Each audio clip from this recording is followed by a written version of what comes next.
Good Monday morning. This is Micah Mitchell with Madison County Weather Updates. I'm going to try this again. I got 7 or 8 minutes into a video and then everything locked down on my computer. So I'm not sure what happened. Let's see if we can get through this. I'm going to start off with the radar on the update. I'm going to update you on how things are going with the storm threats today because it has changed. And of course, I went through all the scenarios with you yesterday because the model data was all over the place, and kind of a blend of things is what's actually occurring. It's going to be about 11:25 or 11:30 before you get this video, but here's a look at radar as of about 11:10 a.m. And you can see that we've got this extension of storms that's getting ready to cross into Indiana, and then we've got this line back here that's moving into Springfield, Illinois. I've got severe thunderstorm warnings along that. There's a severe thunderstorm warning up here as well. This all is moving to the east. Now the question is, how well does this leading edge get across the state?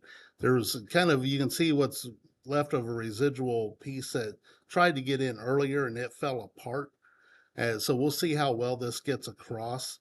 I would say these heavier cells might have a better chance of getting here than this leading edge. But either way, we've got one wave, and then we're going to watch this for our primary severe threat late this afternoon. The reason I'm showing you the radar right now is because, again, even today, none of the model data is doing very well. But the Storm Prediction Center has changed the way their outlook is. And so I wanted to show you the radar to show you why some things have changed for Madison County and for really most of Indiana. One of the big things is out here to the, actually it's not going to show up on here now for some reason. There is a low pressure and a warm front that's out to the southwest of St. Louis.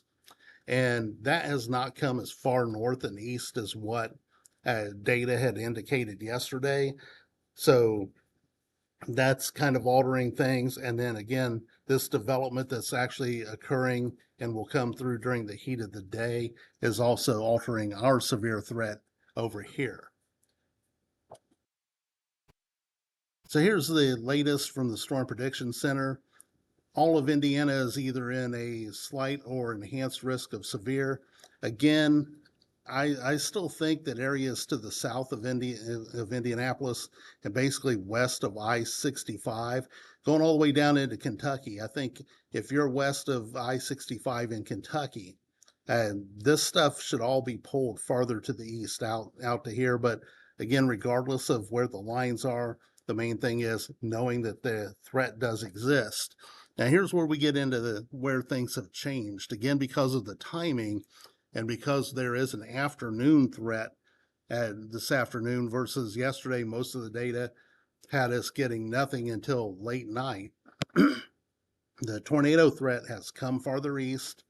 So Madison County has gone from just being on the edge of any threat at all up to a 5 to 9% risk for a tornado within 25 miles of a given point. Stronger threats being out in Illinois. You notice all this came farther south, and that's because, again, that low pressure and warm front have not moved as far north as what data had indicated. They did finally add the moderate risk that I've been telling you for the last 2 days I thought should exist. It's just farther south. The St. Louis area is really under the gun. You can see these small lines. These indicate that tornadoes up to F2 strength, EF2 strength should be could be possible. And then where this line back here is, that's a level 2 intensity, so they could be EF3 or stronger.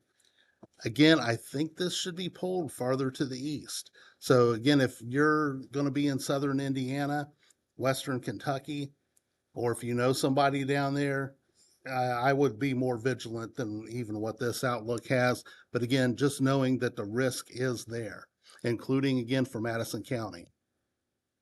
The severe wind damage, that's damaging wind, that's also been pulled farther east. That's been our primary threat from the jump. Here's another big change though. The hail risk also has been pulled to the east.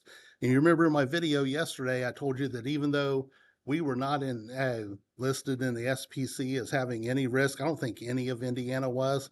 I told you I still thought that some small hail couldn't be ruled out. And now that hail risk has been pulled to the east. Again, with the storms coming through in the afternoon, you have better convection, you get better lift, it's easier for hail to form. So I still would not be surprised by some cells having some small to medium sized hail today. So timing, I'm going to use two different models because again, none of the models are doing well at all with this. So I'm going to start off with the high resolution rapid refresh, the HRRR. You can see the timestamp in the upper right. The HRRR is an hour slow. This actually is about where things were at 11 o'clock, although it is much more developed down here than what this model has, and it's more developed back in here than what this model has. But it'll kind of help us out a little bit. You can see it advances to the east, and it kind of washes this finger out some, but it does still bring rain across here and some thunderstorms. And then this is by 3 p.m. and 4 p.m. So somewhere in the 3 to 4 p.m. time frame, we might be watching for this part of the line right here to come across here. And again, how well it survives is going to be key, but we'll keep an eye on it because it is producing severe even at this hour where it's not conducive for, most of the time storms are going to fall apart late morning, early afternoon, then redevelop. These are holding themselves together. Now, where I'm going to drop off of the HRRR is, if you look, I'll show you what it does. It tries to do this evening what it was trying to do for this morning, and that is once that blows through, it just keeps it raining and raining and raining. Here's by 10 p.m., 11 p.m., midnight. It finally starts to get this out of here. But if it does that, if this fills in and is just a solid shield of rain, we could be looking at widespread 2 to 3 inch rainfall amounts, especially southern Indiana, but even up here at Madison County. I don't think it's going to fill in and just stay filled in like that, but I did want to show you that. I'm going to switch over to the NAM 3K for a little better look at how the evening will possibly progress. So we'll back this up to 1 p.m. for this is the North American model, the NAM 3K. And you can see it again, this is not filled in well enough. You can see this leading edge of storms right here. It was doing okay with this. This is by 1 p.m. Let's back up. Here's actually, 11 a.m. So it's not developed very well with this out here. It says it's underdoing this. This right here, this hole is not there. It's filled in. So it's underdoing this. So with that in mind, that's why I kind of opted not to show this for the morning. You can see its timing is pretty good though, 3 to 4 p.m. It does kind of wash that leading edge out, so we'll keep an eye on that. But you can see this main line really developing here. It's by 5 p.m., 6 p.m., 7 p.m. It's blasting this main line in here. And you can see if we zoom in a little bit, you can see some of these deeper colors in here. These would be your potential hail cores. Again, don't take the locations verbatim. Just know that is indicating that there could be some isolated cells that could produce some small to medium sized hail as this line blows through. And so as we move on, 8 p.m., 9 p.m., 10 p.m., by now you can see that really more intense stuff is occurring down around Bloomington, Columbus, southern Indiana, kind of where my greatest concern for Indiana is. And then this begins to blow this on out of our area by about midnight to 1 a.m. So by latest timing, we're looking at a potential for an initial wave to come through 3 to 4 p.m. this afternoon. I'll keep an eye on that timing, and then potentially the main line to come through somewhere in the 7 to 9 p.m. time frame. Again, I'll keep an eye on the timing.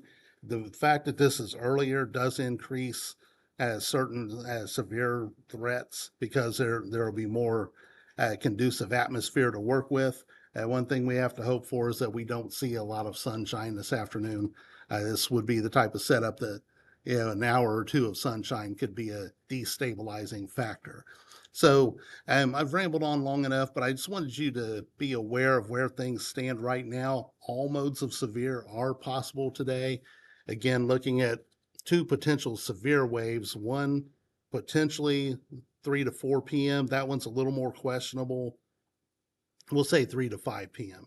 That one's a little more questionable. And then the main wave in the maybe 7 to 9 p.m. time frame, that one looks more likely to produce.